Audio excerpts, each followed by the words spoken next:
of course, I choose the time the cat is due to be fed for this whole thing to happen, which is always great. Hello, it is another episode of whatever the hell this thing that I'm doing is. And we are coming from a different location today. We're coming from my sofa because I've had one of my usual days, which is great when you're a sound engineer, which is a day where I work from my pajamas, basically, because all I'm doing is editing audio. I don't need to see anybody. I don't need to really interact with anyone. So I thought, hey, why don't I share the comforts, the creature comforts that I get as a sound engineer with you guys? So that's what's happening. And also, I don't like. I've been trying to play around with this white balance to make it work, but like this cameras in general seem to have a hard time with like white balance with dark people. So I think this is the best option. If I do that, that's not great. If I do that, that's maybe better. That is actually that might be the best one, having it a little bit dark. I don't know. I don't know. Like literally, I could play with these forever, and I'm going slightly blind, but I guess that'll have to do for today. So anyway, a little meamble, little preamble, just to give my cat a chance to finish his food.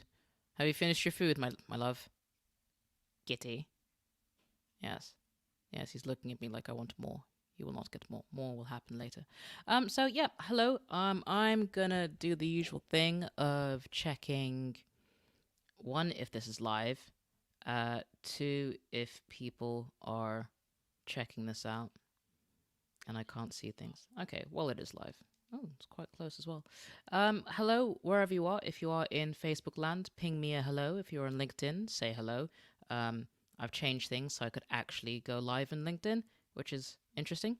And YouTube, as usual, say hello. Do the things. I will respond as and when I can. So today is interesting because we are going to be covering tech and equipment that you need for podcasting. And I'm going to frustrate the hell out of you because a lot of people think they need to have so much when it comes to creating a podcast or doing anything audio based, and you really don't. Like, people who give you advice on what to use when it comes to podcasting, if they start going on about, having an audio interface and an XLR this and a blah, blah, blah that, for most of you, if you're not really technologically inclined, then they're just making you waste a lot of time. And even if you do buy all of that stuff, and even if you do have someone run you through how to use all of it, if you're not comfortable with all of that stuff, you won't use it. You might use it once or twice, right? But then after that, if it's really, really, really not your jam, you're not going to use it. So I am taking that away. We're not going to play with that today. We're going to deal with simple, straightforward pieces of equipment that will help you now. And that's my cat in the corner. If you've never seen a Sphinx cat, this is Icarus. Icarus is lovely. He's a good little boy. He's a good little crumpet. So if you see a naked ball sack of a cat running around, that will be him, being his adoring, loving self. So yeah, so I'm a sound engineer. Okay, if you don't know, I am a sound engineer. I've been a sound engineer since 2003 in various different guises, and my whole thing, being in the world of sound engineers, being with people who are sound engineers, is we love gear.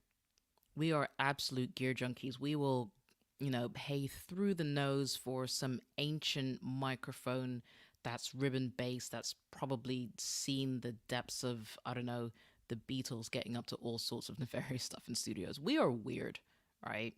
And on the flip side, some of us are just absolute DIY, chewing gum and sawdust kind of junkheads as well, where we can create the best things out of nothing. I tend to kind of sit closer to that side, but still like my creature comforts. And understanding that and appreciating that we are weird creatures, I've kind of decided to make things as simple as possible for everybody because this stuff isn't crazy. This stuff isn't complicated. You know, just to get your voice onto technology is not complicated. And I really get sad in groups that I'm in when I see people being recommended overly complicated stuff for absolutely no reason. I'm just like, just buy this thing. It's like 50 quid. Or if you don't want to pay 50 quid, buy this thing, which is £25. It won't sound great, but if you just want a thing to validate that you need to get a thing, then get that one. So frustrations aside, we're going to go into tech that you need, right? To start off with, the very first things I'm going to recommend, you're going to get really annoyed with me, and I don't care because you need to hear it from somebody, and you might as well hear it from a sound engineer, right? You don't need a microphone. I said it. You don't need, if you want to start your podcast, you don't need a microphone. To start your podcast, if you have a smartphone, so this is an iPhone 6S, I don't know. I begrudgingly bought an iPhone off eBay a few months ago just to actually get into the world of all of that jazz for people. Or if you have some super computer monster of an Android phone, right? Whatever you got, Android, iPhone, Windows, whatever you have, that's actually more than enough for you to start a podcast, in all honesty. The microphone on the actual phones themselves, if you're not using it as a phone, even though that's what they're for, their microphone, when you record straight into the phone, is really decent. All you need to do is just think about the room you're recording in and the distance the microphone is from your mouth, right? Which is microphone technique, right? That's all you need to do to set up your podcast or to record any audio, right? So, little plug, I do this in a course of mine called Find Your Online Voice, which is a really simple concept, but a lot of people are scared of, managing their voice online. So, I created a course for it, alpha tested it a few months ago. It was amazing. People really loved it. And I'm just like, oh, wow, this is a thing. So, shameless plug there. That's going to be on the page that I'm creating after all of this stuff is out. But I digress. So, if you really want to start bare bone basics, start with your phone. Record into your phone, and you basically have your episodes done. Like, you don't need to make it fancy. If you want to make it fancy, keep on hanging around. I'm gonna not show you because I'm not doing any presentations with this, but I'm gonna tell you about some of the stuff that we have. So I need to move over onto my little guide. I have this amazing 40-page guide that has all of this stuff in there. Another shameless plug that you can get from the webpage that I'm currently designing. I'm doing all of this ass backwards, and I don't care because I just need to get the stuff out of my head before I go into full hibernation mode, which is coming. So we have your iPhone, we have your Android phone. If you want software to use on them, I hope you have a pen and paper with you because I'm going to run through 3 bits of software. I have 4 or 5 for each of them, but you're only getting 3 on this live stream that I recommend. So if you, let's do iPhone first because I don't know, iPhone. So if you're on an iPhone, there's only 4 here, but I'll suggest 3. There's an app called Hokusai Audio Editor. So that's Hokusai Audio Editor, which is completely free. Probably has ads in it. I don't know. And it's got a bit of an interface that you need to kind of get used to. Regardless of what software you use, there is going to be an interface. If you want to edit the audio a little bit, you're just going to have to learn. There's lots of YouTube videos, or you can ask me. You're just going to have to figure it out. Okay, that's part of the deal. You learned how to figure out your phone. This is another step forward. The other one is Garageband, which is great because if you have a MacBook and you want to kind of expand your audio editing, then using GarageBand on your phone, you can save those files probably in the cloud and then open it in GarageBand on your MacBook, which is genius, and it is, of course, free. And then the third one is WavePad Music Audio Editor, which is a freemium service. So you know what freemium means. It's initially free, and then if you want to do anything more than sneeze, you have to pay for it, which is always fun. So, yeah, just checking the comments because nothing's bumping up just yet. So those are the 3 on iPhone. So recap: Hokusai Audio Editor, GarageBand, which is free. Hokusai is also free. And then WavePad Music Audio Editor, which is also free. There's a special little thing I'm going to mention for both of Android and iPhone platforms when it comes to podcasts specifically, but these are also for any audio editing you want to do in general. If you get a little bit smart with them, you can do some pretty crazy fun stuff with it. So when it comes to Android, my personal favorite that I have, and I actually pay for this one, but the free version is really good as well, is called N-Track Studio DAW. Now, DAW not as in door that you close, DAW as in digital audio workstation, DAW. So N-Track Studio actually looks like a full professional editing platform on your phone. It can be insanely overwhelming, which is okay. If you have the patience to go onto YouTube to learn it, then do it. If not, then move on to something else. The next one is Voice Pro HQ Audio Editor, which again is freemium. So it's similar to N-Track in that there's a lot going on, but it has some very simple aspects. So if you just want to top and tail a bit of audio, so, when I say top and tail, I mean at the beginning, you might be fumbling around or faffing or whatever. So you just want to cut that. And then the same with the tail. At the end, when you're done, you're faffing around trying to end the app or whatever, you can cut that as well. So that's number 2. And Wave Editor for Android Recorder and Editor, a bit of a redundant title, is also freemium. And it's kind of a little bit in between the basicness of Voice Pro HQ and the kind of complexity of N-Track Studio DAW. So that's 3. I'm really running through this quickly because I sometimes want to just explain everything, and I have this document that I created 5 months ago, which is called a Grassroots Guide to Audio, which is part of the Find Your Online Voice course. And it has everything in here. Like, between me and the 10 people that jumped on the course, we went through a lot, and this was a labor of love and death and tears and blood and questioning my own sanity. So I'm not gonna give like the whole thing away because like this is a beautiful document, if I do say so myself, and it'll cost you, I don't know the price yet because I'm seeing how much it will cost to get printed, but it'll probably be in the region of 15 to 20 pounds to get it. If you don't want to do the course and you just want this guide, I swear down, this guide will be valid for the next 5 years. If it's not valid in the next 5 years, I will refund everyone their money. I can't believe I just said that. Anyway, so other options. If you want to edit your entire podcast just on your phone, there is a way you can do this. And don't use Anchor. I know Anchor has it, and I used Anchor before, but I will die on this sword. I do not like Anchor. I absolutely do not like Anchor. Like, if you want to transfer away and kind of grow your podcast, it is not friendly at the moment. I can't imagine it will be because it will tie you into lots of things that Spotify is doing. Spotify is very, very busy right now, doing a lot of stuff, which means there's going to be a lot of, what phrase can I use instead of the one I want to use? There's going to be a lot of duckeries, okay? Like, decode that how you will. And you're just going to end up being messed around because you are the product at the end of the day. If it's free, you are the product. Always remember that, okay? So I don't like Anchor. However, Podbean is great.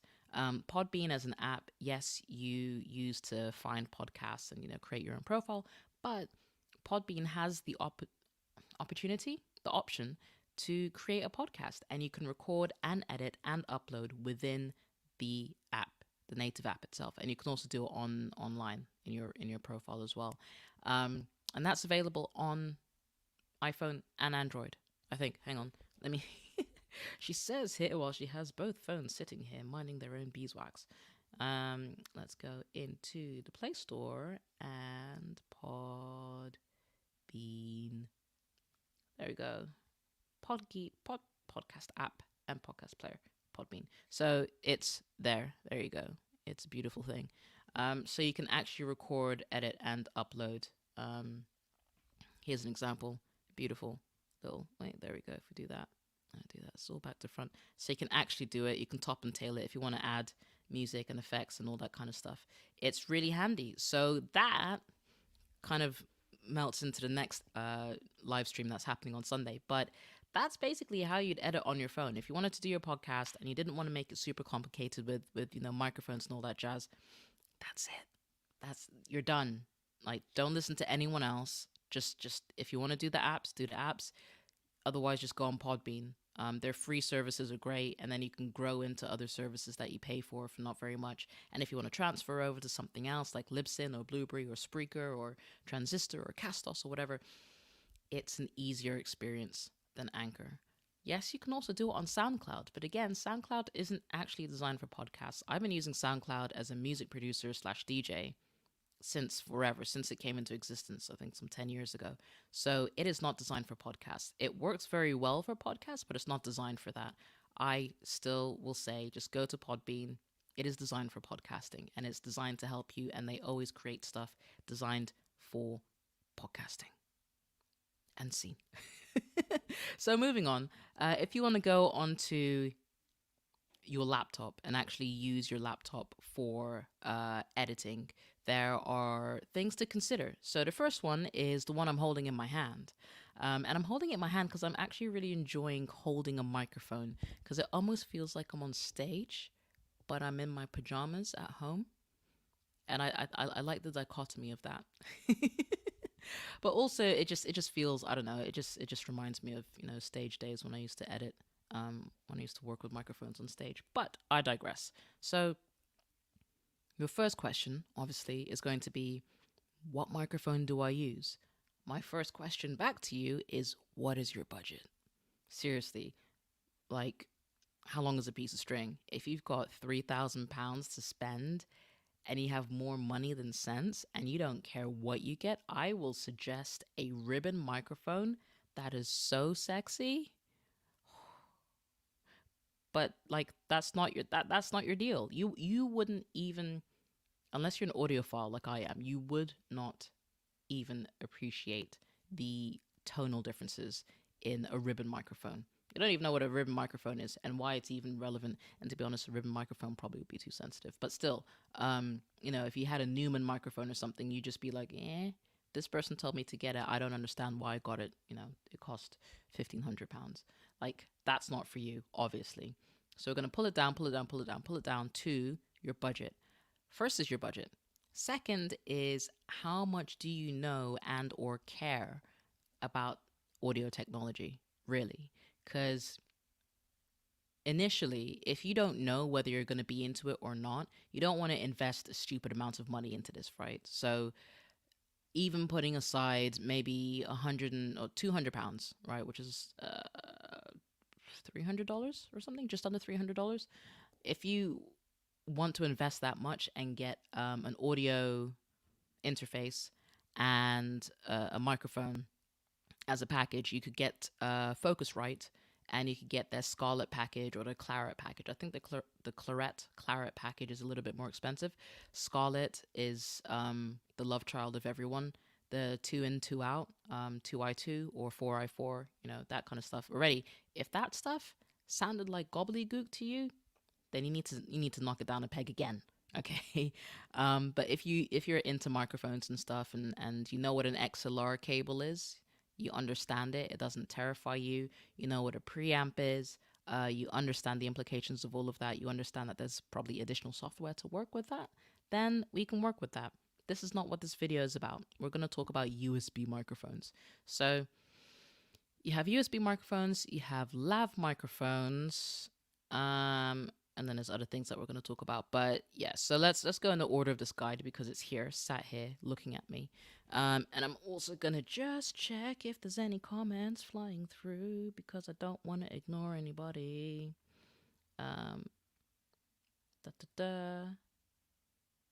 Okay. So 100 to 200 pound budget. Okay, cool. That's helpful. Thank you, Elliot. Let's go from there. So we'll cover that in a second. I think stay there. Do I have prices on these? I do. On the USB mics, I have prices. On the other ones, not so much. All right, so we're going to cover lav mics first, and then USB microphones, and then some additional stuff. So a lav mic or a lapel mic is, those little bugs that you see that are clipped onto people's collars and stuff. There's also the rectangular ones, which are quite popular now that you see. I see them when I watch jiu-jitsu videos, like they have it on there, which is quite funny when I do a pass and then it gets crushed by them. And they're like, you didn't think this through. So lav mics are pretty good for if you want to have a hands-free conversation. They can be great for podcasts. It depends what style of podcast you're doing. Sometimes it might be unnecessary, or maybe people are not wearing the right clothing for lav mics, because that's the thing. If they're wearing stuff that's really, really noisy, then all you're going to hear is noise on there. It's just the constant, like, that kind of stuff. You don't want that to happen. So when it comes to podcasting, maybe don't use a lav mic. Right, this is just for more like video podcasting stuff, if you don't want it to invade the space. The two lav mics I recommend, lower budget at around £20, is the Boya BY-M for Mother 1 lav mic. I have it somewhere over here. One thing I discovered upon getting my monster of a new Android phone is the end of it is a jack, and my phone no longer has a jack, so I have to get a USB-C to jack or headphone jack adapter for it to work with my phone again, which is just kind of redundant. But if your phone still has, like, my iPhone still has, yeah, it still has a jack right there, so it can still work with that. That's the low end option. And then you have the Rode Smartlav. I think it's like a Smartlav 7 or something. And again, that has a jack option. There is a little bit of technicality you have to be aware of between the Android and the iPhone version, because to get the microphone working on the iPhone, it needs to have, I think, one more ring around it, versus on the Android phones or everything else, it needs only two rings or sleeves. It's the TRS versus TRRS options. Just Google it, right? Just do Rode Smartlav TRS Mac or iPhone to get the right one for you if you decide to get that. And I think that is probably in the higher region of about £50 or something. So those are the two. I only have two recommended there. So moving on, we have USB microphones. If you have to go, it's cool. Catch it on the replay. Thank you for jumping in. These are all obviously going to be available, so you can jump in at your leisure. So USB microphones, I'm going to cover super briefly all of these options. If you have around £40, there's a Fifine USB microphone that you can find on Amazon. It's not the best thing in the world, but it does the job. Other fellow sound engineers are kind of cool about it as well. Like, if someone needs something that is not their freaking laptop microphone, because your laptop microphone is next to the fans, right? So if your laptop starts heating up or picking up things, it's going to be terrible. And if you've got a desktop, it probably doesn't have a microphone anyway. So the Fifine USB microphone is around £40. It might have gone up with the whole potato situation we're having. Not potatoes, pandemic situation we're having. And yeah, it'll do the job, right? It's quick and cheerful, does the job. If you want something a little bit better, the next one is the Samsung Q2U USB and XLR microphone, which is what I have in my hand. Because if you can see, hang on, let me make sure. Let's tab back to here. So you see here, there is this weird thing. This is a male XLR input slash output. Well, output because the audio is going out. So it's an outie. I don't know if things are changing in the sound engineering world, but we still have gendered cables. I don't know if that's okay to say. I like that the whole world, like when it comes into technology, it kind of makes me really anxious. So I'm just gonna go with what I know. If it's changed, please someone tell me. That would be great. But that is a male XLR input output. So a cable will go into that, and then you connect it to your audio interface. But there's also what's being used at the moment is a mini. Is it micro or mini? Mini USB. So not micro, because the micro is a tiny one, but the mini USB is the next one up, which is an old school shaped one, which connects to a USB-C cable, which for my MacBook, because I have all USB-C cables, I've got a little dongle, and then it connects through there. That, I think, for most people is the best option.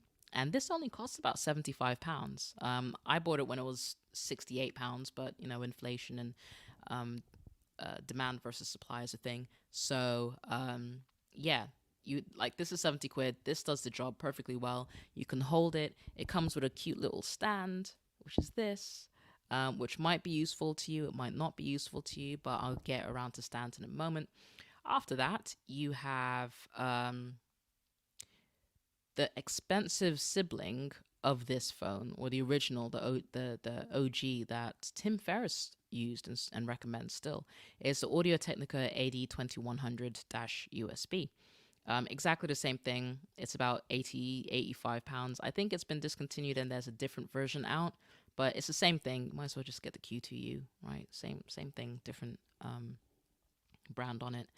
And then the two more expensive options is a Blue Yeti microphone, which is a condenser mic. So I've been noticing people have been objecting the fact that the Blue Yetis pick up everything.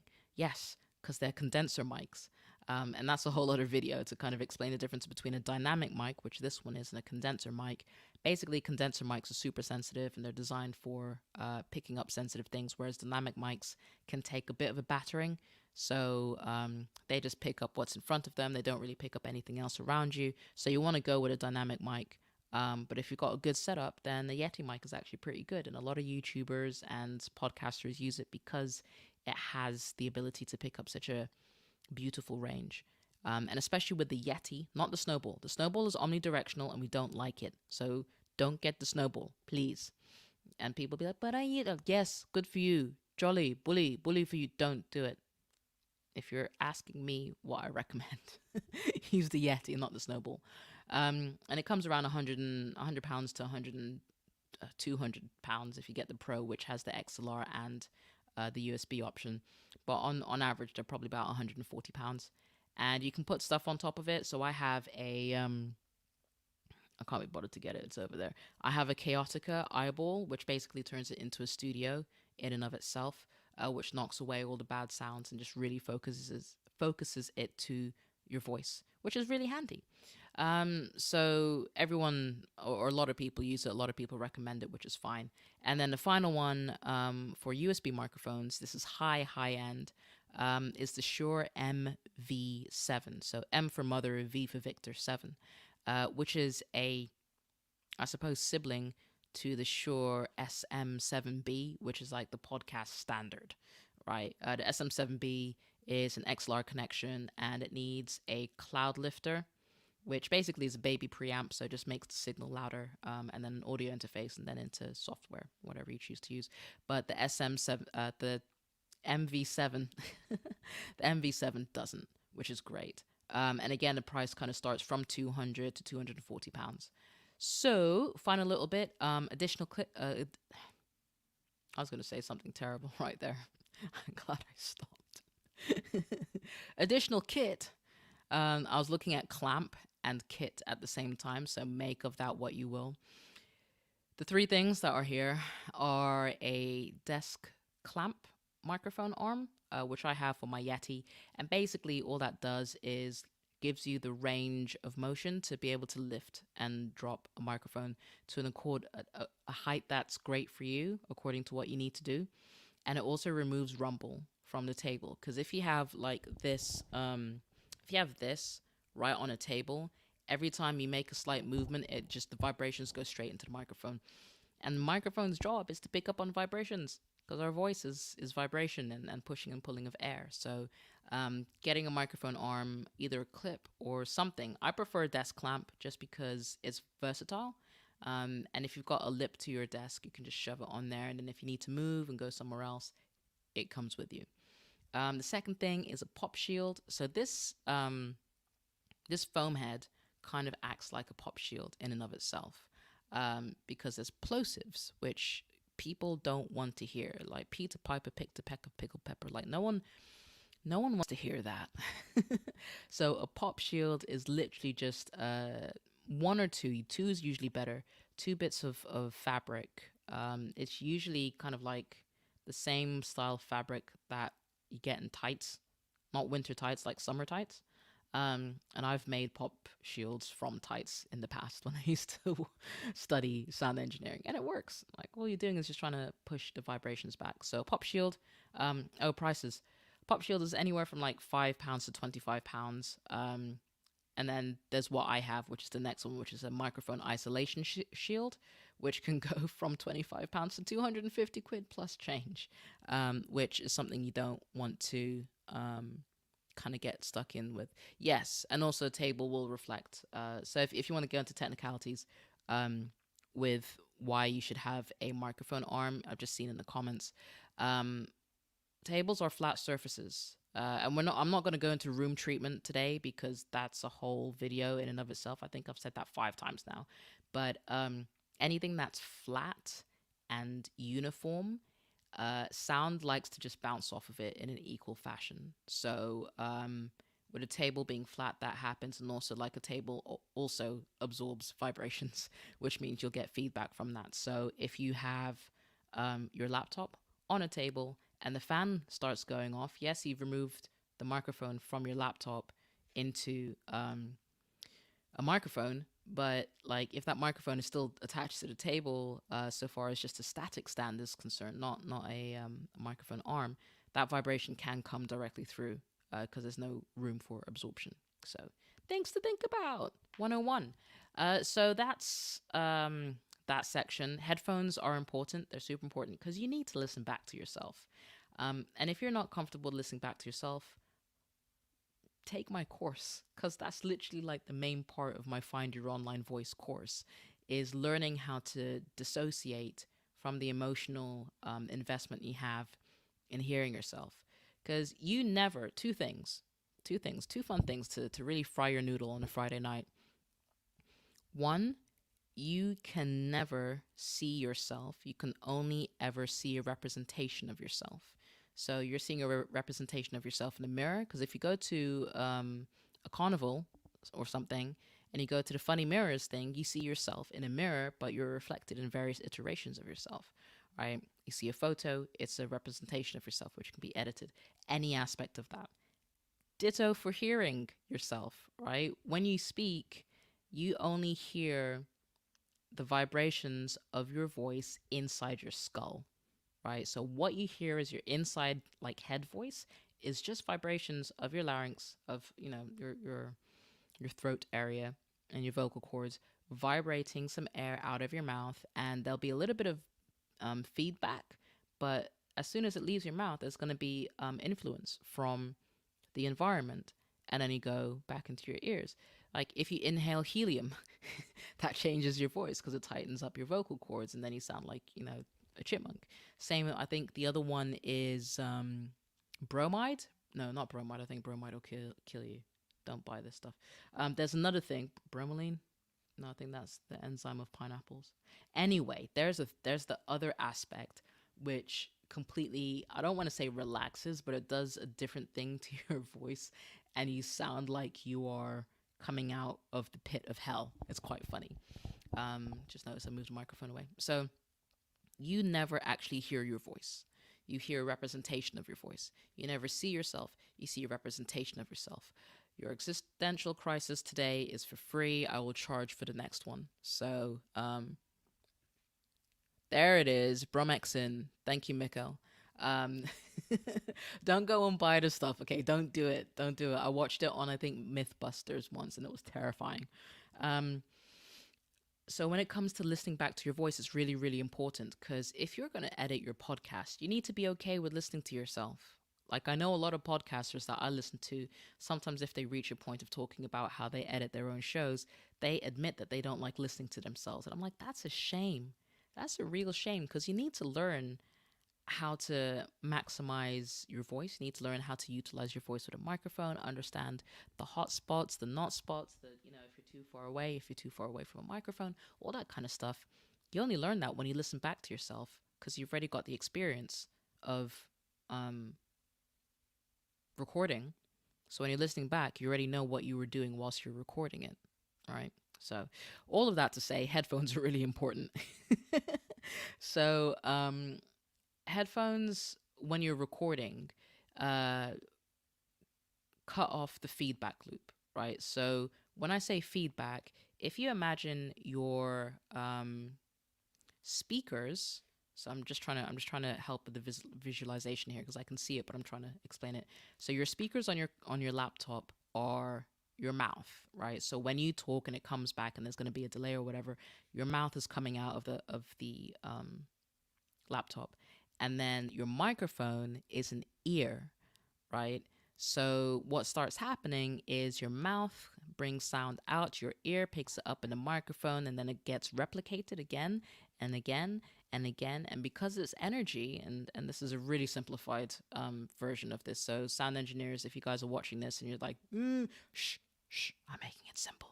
So there's an energy loop, and this is an additive space of energy because whatever's coming out of the speakers is at an amplified level that the microphone might take in, and because it's got a level of amplification, it's just going to get louder and louder and louder, and then you get that squeal of doom, and then maybe like destroy your speakers if you don't fix it.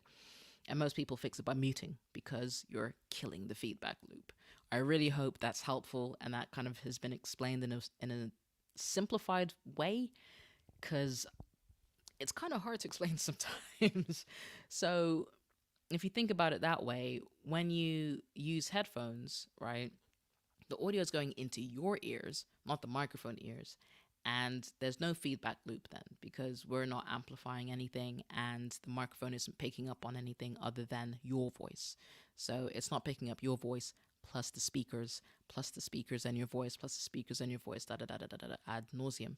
So having headphones whilst you're recording is super duper important. Some people record without, and that's fine if you know how to handle your microphone and make sure, oops, and I knew doing that made a noise, but make sure you know how to record properly, and make sure you know that your position against the microphone is always on point, because if you don't know the position you should be with your microphone and over time you start kind of getting a little bit distant and then you get super distant and then you come back to recording it, that's gonna be horrible and we don't like it. Okay. And even with, I've just realized, even with microphones on headphones, like, yes, that works, but the same thing applies if you're going to do a podcast with a headphone microphone. You want to hold on to it so it keeps a unified position away from your mouth. Because if it's dangling all around your chest or whatever, like again with lav mics, it'll start picking up your shirts and stuff, and then it's just a horrible mess. So you don't want that to happen. So the importance of headphones is done. Room treatment I am not covering because I don't need to cover that right now. So that's pretty much everything when it comes to the gear that you need of hardware. Um, has that affected it? No, it hasn't. So when it comes, I realized, God, I said to myself 30 minutes. I'm 7 minutes over. I got a lot to say. What can I say? I'm just going to really, really super quickly, I've done this the wrong way around, I'm sorry, cover software. Because software is the other thing where people panic about microphones and stuff. The other thing people panic about is software. So when it comes to software, if you're on a PC, or a Mac, I now have a PC, so I can kind of cover both of these spaces, which is quite fun. Adobe has audio editing software called Audition, which you have to pay for within a software as a service or subscription model. I think for single software, it's like £18 a month or something. And then if you do the whole cloud, it's like £39 a month or something. So that's one of the more professional digital audio workstations, or DAW. The free one, which I love, and some of their plugins are amazing. And a plugin is just a bit of clever programming within software that does something special. Audacity. Love Audacity. It's free forever. It does look a little bit archaic, but it's simple. It's to the point. It gets the job done. Audacity is free on all three platforms. So Mac, Apple, PC, and Linux, whatever you want to call it. So that's your first line of call. Go to Audacity. Just Google Audacity because they've got a specific website, and download it. It is very kind of archaic, and I might do a video on how to edit a podcast on Audacity in the future. I have done it in the past. So Audition is the other thing I mentioned. Yeah, so Adobe's Audition is... I'm trying to remember this, and I've got a freaking guide that I wrote all of this stuff out on. So, yeah. Audition is on both platforms, which is great. And then the other one... What's the other one? I want to go straight to my software that I use. Oh, there we go. Okay, the other one that I was looking for, and this thing's taking forever, is Reaper. So Reaper is on PC and Mac again. It's a one-time payment of €67, and it's great. I love playing with it. Um, just as an aside from what I use when I'm working professionally. And it does require some time for you to get used to it. Cheers, Mikko. So audacityteam.org has just been put in the comments on Facebook. If you're on Facebook, go have a look. So with Reaper is great. It does have a bit of a steep learning curve, and that's okay. There's loads of YouTube videos. I think there's a couple of courses on like Udemy and stuff like that.